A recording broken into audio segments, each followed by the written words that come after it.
there are people rolling over in their graves for this particular piece. John Hinkley Jr. is the name you don't hear about lately. He's been off the radar for a while until lately. This is the man who shot President Reagan. Yes, he shot an American president, the leader of the free world. He shot him. Okay? He also shot Press Secretary James Brady, who was paralyzed with permanent brain damage.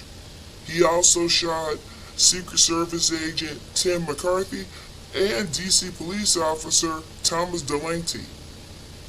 Hinkley is out and free and about right now as we speak.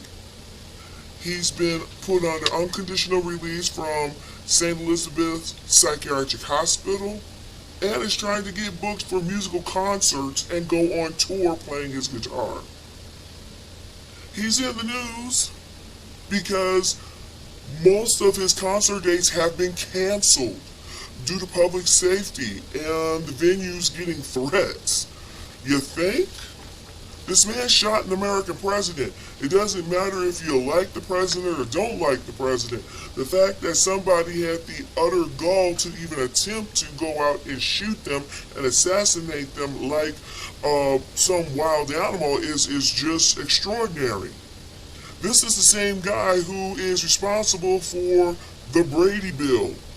Yes, the Brady gun bill, and why we have background checks to purchase firearms. This is the guy, these are the actions that are responsible for that, okay? He was also a pen pal of Ted Bundy, another nut job that you should go and look up. Now, for a brief, quick history lesson, John Hinkley Jr. was 25 years old when he shot President Reagan in Washington, D.C. on March 30th, 1981.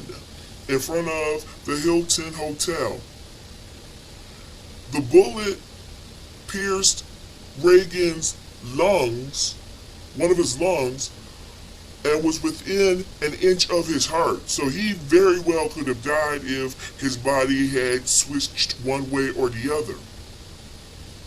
He spent 30 years, Hinkley, at St. Elizabeth's Hospital. This is a psychiatric hospital and was granted unconditional release in 2015 to go live with his mother. His mother has since passed away. Doctors determined his underlying psychosis, psychotic disorder, and manic depressive disorder may have been in remission for 3 decades.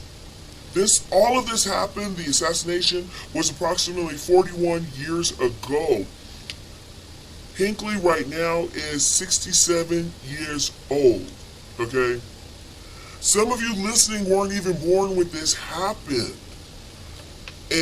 But you're living the significance of what happened, such as with the Brady bill. Let me just say this, James Brady was completely messed up behind this. He had severe brain damage and suffered quite extensively and became a gun rights activist because of this. Now, as a part of Hinkley's release, because he's on free release, he's been building up to this, he has to see a psychologist twice a month and a social worker.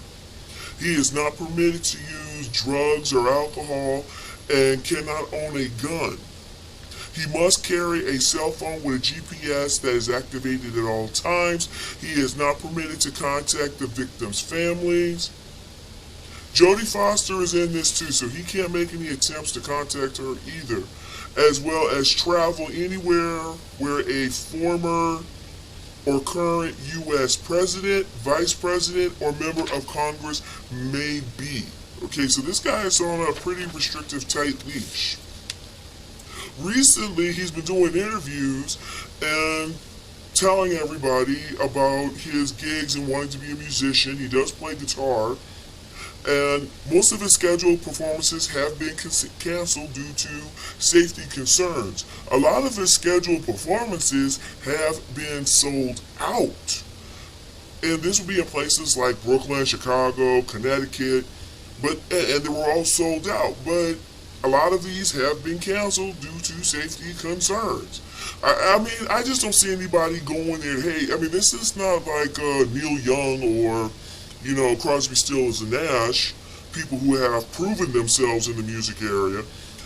People are just going to see him as a freak of nature or curiosity and looky-loo.